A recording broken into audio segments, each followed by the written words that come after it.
Ang bilis talagang tumakbo ng oras. May 10 taon na rin na nakalilipas na may dinala kang sanggol dito. Si Kotaro. Hindi ko makakalimutan ang utang na loob ko sa inyong dalawa ng prinsesa. Malaki ang pasasalamat ko sa inyo. Ilang taon na lang ang bibilangin. Magbabago na si Kotaro. Hindi ba siya pwede manatili rito hanggang dumating ang oras na yun? Tama na, Kuro. Ilang beses na natin itong pinag-usapan. Nag-aalala ako. Suwail akong estudyante. Pwede namin siyang protektahan ng prinsesa rito. Pero kung aalis siya, mahihirapan kami. Ito ang kapalaran ng bloodline namin. Ayoko nang hintayin pa na magbago si Kotaro. Kailangan malaman ng iba pang mga bagay. Bukod sa kadiliman at iba pang kasamang bumabalot sa gabi. Teka! Hintayin mo ako, Ginoong Pawaw!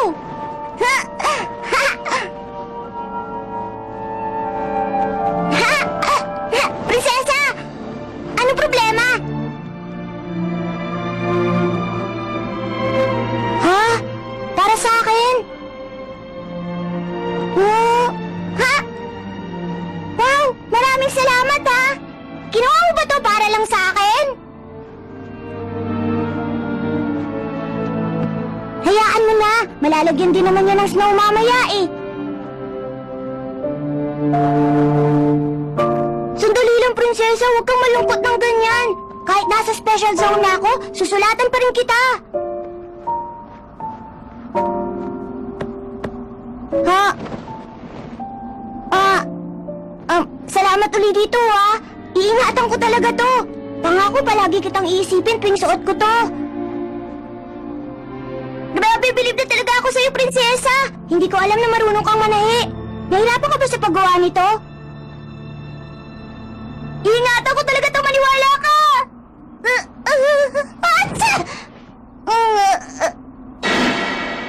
Naku, huwag ka na mag-alala. Pupunasan ko lang to.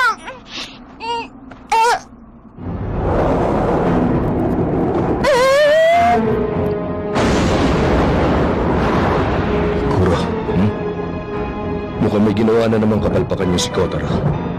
Ay, naku naman. Compromiser.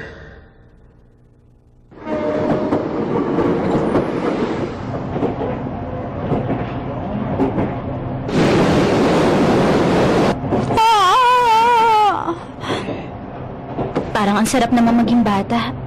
Ay, bakit naman ganito? Hindi ako makakuha ng leave. Pagkatapos, ang liit-liit pa ng sweldo ko.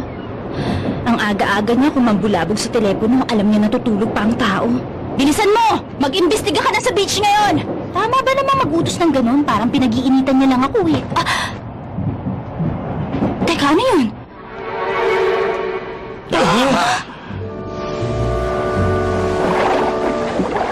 Ano yun?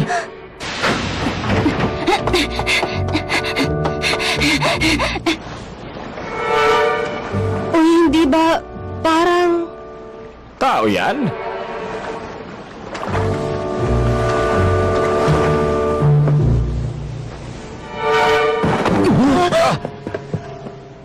Uy, bilisan mo! Tumawag ka agad ng ambulansya! Oo! Naku mama, ayos ka lang? Kaya mo tumayo?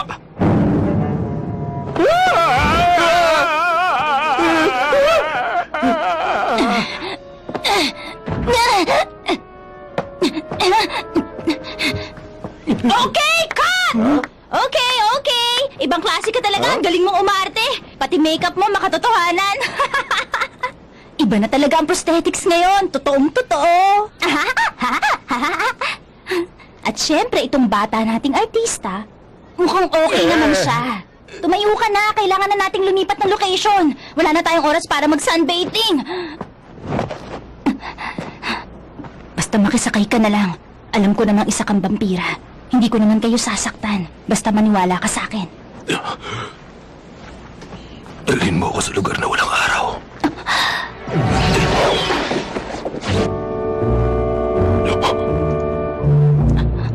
Ako nang bahala. Basta ako nang bahala sa career mo. Pasisikatin kita. Aba naman, ang ganda talaga ng panahon ngayon. Sayang hindi tayo pwedeng Wala magtagal naman dito ako sa nakitang beach, camera no? sa paligid.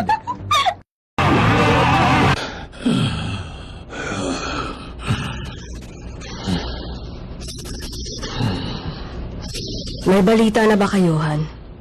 Wala pa rin. Wala tayong magagawa. So ngayon, sumunod lang muna tayo sa plano. Ikaw na ang bahala, mag-isip ka ng magandang plano. Ako nang bahala dito, ate.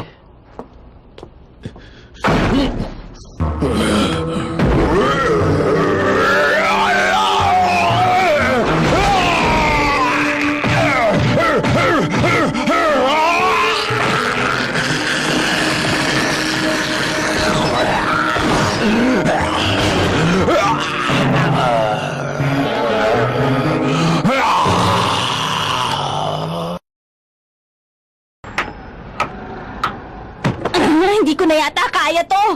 Nakakainis. Nakakahiya talaga. Isipin mo na lang ang maaalala nila. May isang babaeng parang baliw at isang lalaking mukhang bungo sa beach. Hindi ko na yata makakayang ipakita mo ako sa beach na yan. Hayaan mo na lang akong pasalamatan ka. Maraming salamat nga pala. Pwedeng gawin mo na mas sincere! Ano pang pangalan mo? Jiro Mochizuki. Jiro pala ang pangalan mo, ha? Madaling tandaan, pwedeng screen name. Kaya kung pwede lang, huwag mong kalilimutan. Hindi ako Ulyanin, no? Kotaro ba ang pangalan ng batang kasama mo? Basta. Hindi ba naikwento ko na naman sa iyo ang totoong sitwasyon namin ngayon? Kasalanan niyo rin to. Nadamay pa kami sa kaguluhan sa barko na ginawa ng mga palpak na tauhan niya. Kami ng kapatid ko, ang mga biktima rito. Oo, alam ko naman yon. Kaya naman humihingi ako ng tawad para sa kumpanya namin dahil nasira namin ang vacation cruise nyo. Kaya naman humihingi ako ng pasensya sa inyo, sir. Bakit parang napipilitan ka lang dyan? Ano ba ang pangalan mo? Mimiko Katsuragi. Hindi ko pala ang pangalan mo. Nakakatuwa, kakaiba ang tunog. Siguro pwede ko yung ipangalan sa pusa. Ikaw bahala ka kung anong gusto mong gawin. Kahit itaga mo pa yung sa bato. Huwag ka mag-alala. Hindi ko na kailangan gawin yon. Ganon? Tigilan na nga natin to. Kung ganon, papunta pala kayo ni Kotaro sa special zone kaya kayo narito. Ihahatid ko na kayo sa lugar na yon. Okay lang ba sa'yo? At pagkatapos nun, ipapahuli mo agad kami sa mga suppression team, tama ba? Jiro Mochizuki, Ano yun? may gusto lang ako linawin sa'yo. Sige lang, makikinig ako. Gusto kong malaman mong kahit sa kumpanya nyo na ako nagtatrabaho, isa akong compromiser. Nakakonsentrate ang trabaho ko sa mediation. Tungkulin naming mga compromiser na pagkasunduin ng mga black blood na katulad nyo at mga red blood na katulad namin para matiwasay na makapamuhay na magkasama. Ano ka mo? Red blood? Sandali lang, hindi mo pa ba alam ang tungkol doon? Black blood ang tawag ng karamihan sa mga uri nyo. Samantalang red blood naman ang kilalang bansag sa mga tao ngayon. Yun ang isang magandang patunay na talagang pantay lang ang dalawang lahi. Magkapantay sa lahat ng aspeto. May 2 minuto at 7 segundo na ngayon. Sandali lang, Yabari!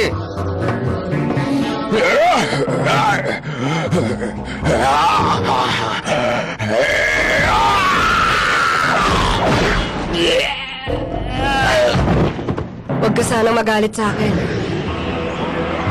Hanggang kailan mo ba ito gagawin? May kaugnayan din to sa buhay natin, kaya huwag ka na masyadong mainip dyan. Kung wala kang magawa, ibalita mo kay ate. Ang para sa susunod. Naintindihan ko na, kuya.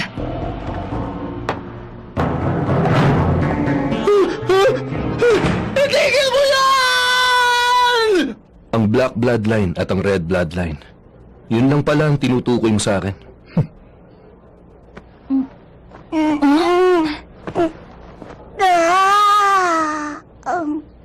Magandang umaga sa'yo, Kotaro. Ha? Magandang umaga rin, kuya. Kumusta naman ang pakiramdam mo ngayon? Ang alat ng bibig ko, kuya. Bakit kaya? Mukhang maayos na nga ang pakiramdam mo ngayon. Teka lang, di ba nahulog ako sa barko kagabi? Ikaw ba nagligtas sa akin, Kuya Jiro? Oo, ako nga yun. Ikaw ang nagligtas sa akin! Maraming salamat, Kuya Jiro! Bakit ganun? Parang ibang tao na ang kaharap ko ngayon, ah. Teka, kuya! Oh? Sino siya? Kilala mo? Hello, kamusta ka na, Kotaro? Ako nga pala si Mimiko Katsuragi. Nice to meet you. Mimiko? Nakakatawa ang pangalang yun, ah. Tama, nakakatawa nga yun. Pero maganda naman, di ba? Siya nga pala, may naalala ko, Kotaro. Maalat ang panlasa mo ngayon, di ba? Eto, kainin mo na to. Akin na lang to? Seryoso ka ba? Maraming salamat, ah! Kuya, mukhang mabait naman siya. Siya nga pala, anong ginagawa mo rito, Mimiko? Isa Siya ako... magiging guide natin. Oh? Tutulungan niya tayo makarating sa special zone. Ngayon pa lang nagpapasalamat na ako. Ikaw pala ang guide! Ha? Oo!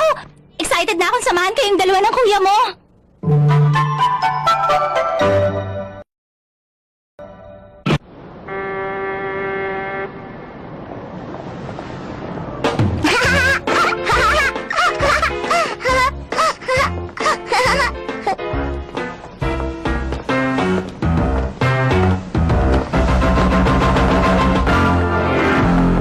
Bakit, Mimiko? May problema? Ha? Nagtataka lang ako kung bakit hindi kayo magkamukha kahit magkapatid kayo. Maniwala ka, Mimiko. Magkapatid talaga kami ni Kuya. Kami na lang natitira mga ganitong bloodline. Kaya kami na lang magkasama ngayon. Huwag mo nang ikwento pa mga bagay na yung Kotaro. At Mimiko, huwag ka na masyadong magtanong. Totoo naman ang lahat ng sinabi nitong si Kotaro. Magkapatid kaming dalawa. At nanghihina rin ako sa tubig dagat at sa sikat ng araw. Pero yung si Kotaro, hindi ganon. Yun lang siguro ang dapat mong malaman. Pasensya na kayo.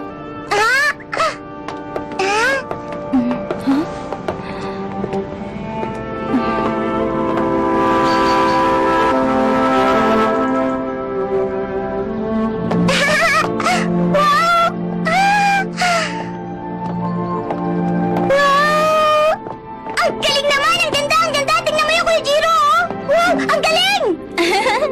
Sandali lang, huminahon ka, Kotaro. Opo! Opo! Yun ang special zone, hindi ba?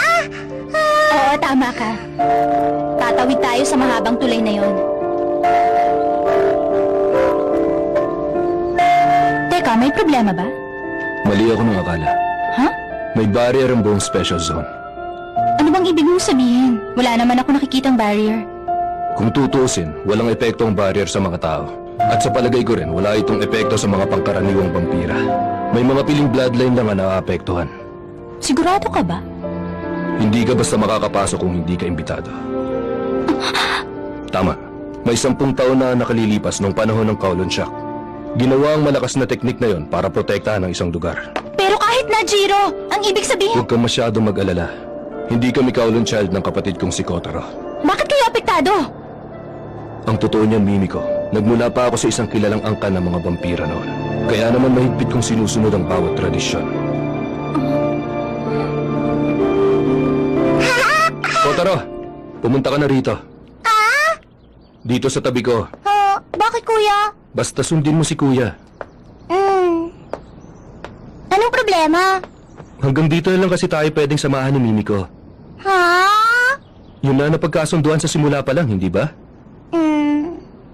Maraming salamat sa lahat-lahat na naitulong mo sa amin, Mimiko.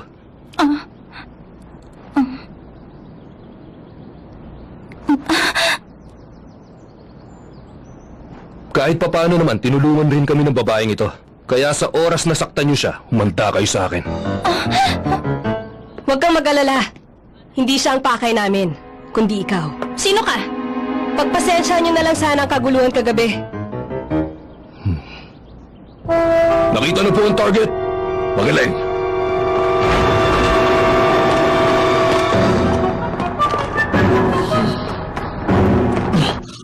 Hayaan niyo akong magpakilala.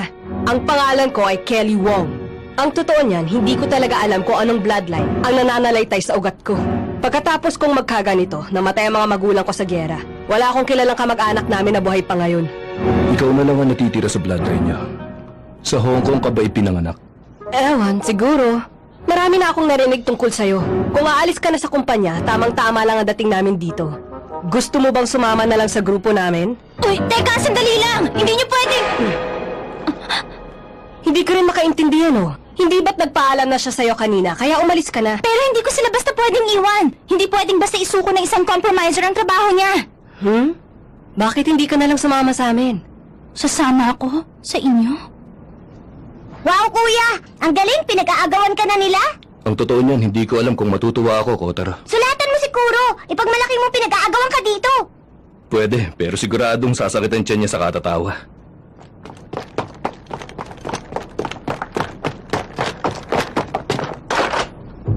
Kung narinig niyo kami, alam niyo na kung ano ang problema. Ikinalulungkot kong sabihin pero matagal na rin akong pinagbibintang ng isang Kowloon child.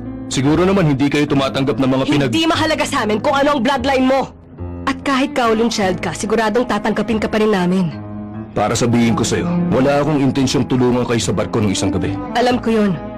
Ginawa mo lang naman ang bagay na inakala mong mas tama, hindi ba? Kinakailangan namin ng kapangyarihan mo. Siyempre, bilang kapalit, ibibigay naman namin sa'yo ang isang bagay na kailangan mo. At ano naman ang bagay niya? Mga kasama.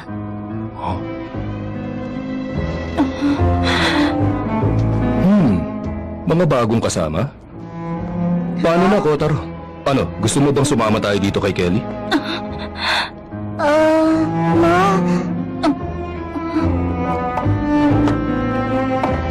Alam mo ba, meron kaming kasamang batang babae na mas maliit pa kesa sa'yo. Siguradong magiging magkaibigan kayo. Pero, sandali muna! Paano? Sa amin na sila. May kailangan muna tayong puntahan. Makikipagkita muna tayo sa iba pa naming kasamahan. Uy, Wong! Sandali lang! Di ko inaakalang totoo pero pumapas lang siya ng mga vampira. Teka, totoo ba yun? Ang galing naman! Mersenaryo ka palang, marami na akong kwentong naririnig tungkol sa'yo! Ikaw ang kakambing kailangan namin! Simula ngayon. No! Bumaba kayo! Wong!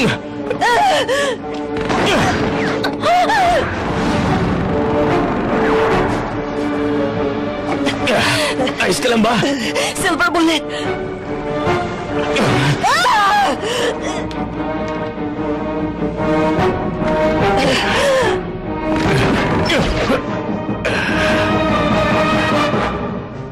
Hindi ko inakalang may mga aktibidad din ng kumpanya kahit sa umaga. Pinabibilib ako ng kumpanya niyo, Mimiko. Teka! Wala akong alam! Oo, alam ko naman yun. Mahigit 100 taon na rin akong nabubuhay. Sanay akong bumasa ng mga tao. 100 taon ka na? Teka, old blood ka, Jiro?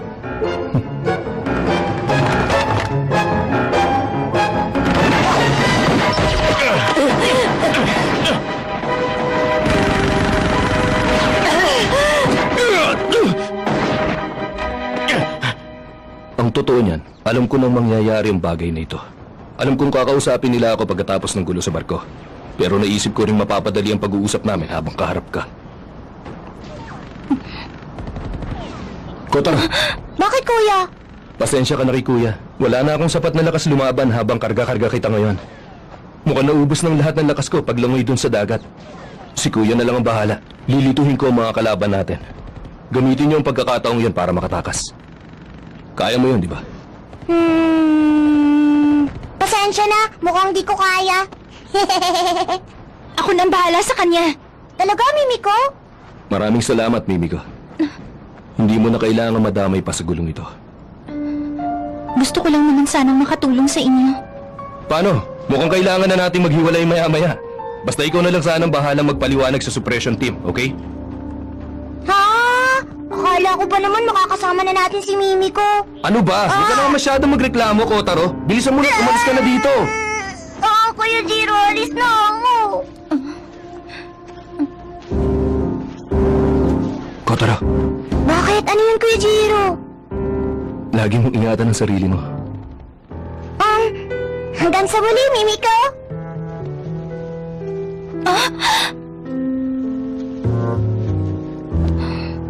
Hahayaan ko bang umalis lang siya?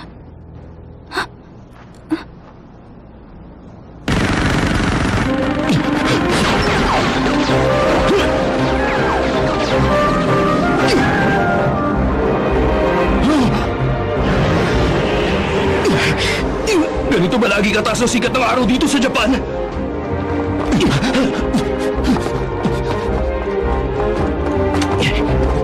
Bilisan niyo!